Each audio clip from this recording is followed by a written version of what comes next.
বাঘ দেখে সংজ্ঞা হারালেন বাঁকুড়ার মহিলা। বাঘের ভয়ঙ্কর রূপ দেখে নিজেকে সামলাতে পারেননি জঙ্গলমহলের এক মহিলা। ঘটনাটি ঘটে প্রকৃতির ডাকে সাড়া দিতে গিয়ে।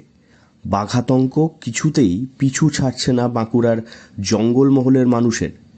এবার রানীবাঁধের ডুবখানা গ্রামের এক মহিলা বাঘের মুখোমুখি হন ও বাড়ি ফিরে অজ্ঞান হয়ে যান বলে দাবি করা হয়েছে।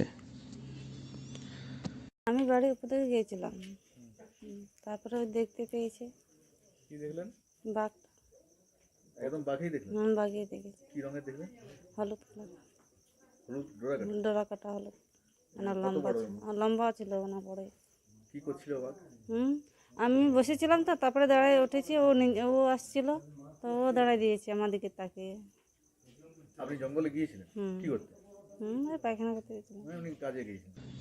গ্রামবাসীদের সূত্রে খবর, রানীবাঁধের ডুবখানা গ্রামে এক মহিলা প্রকৃতির ডাকে সাড়া দিতে যান জঙ্গলে।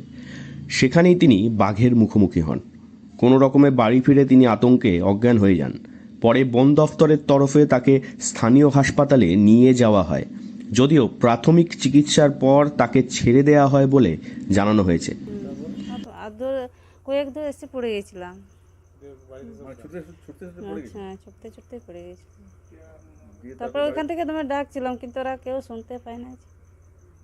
ডাকছিলাম তোমার, বাড়িতে এসে বললেন? তারপরে বাড়িতে এসে পড়লাম। তো আপনি কখন জ্ঞান হারালেন? ঘরে এসে পুরো পড়ে গেছেন? রাধিকা মান্ডি নামে ওই মহিলার দাবি, একদম কাছ থেকে বাঘ দেখেই ভয় পেয়ে গিয়েছিলেন তিনি। এখনও আতঙ্কে তিনি রয়েছেন বলে জানিয়েছেন। সর্বশেষ পাওয়া খবরে বন দফতরের তরফে রানীবাঁধের জঙ্গল লাগোয়া সুতান, খাতাম, ডুবখানা, গোয়ালমুড়ি সহ অন্যান্য গ্রামগুলিতে সতর্কতামূলক প্রচার চালাচ্ছে বন দফতর। বাঁকুড়া থেকে নীলাঞ্জন ব্যানার্জির রিপোর্ট, লোকাল 18 বাংলা।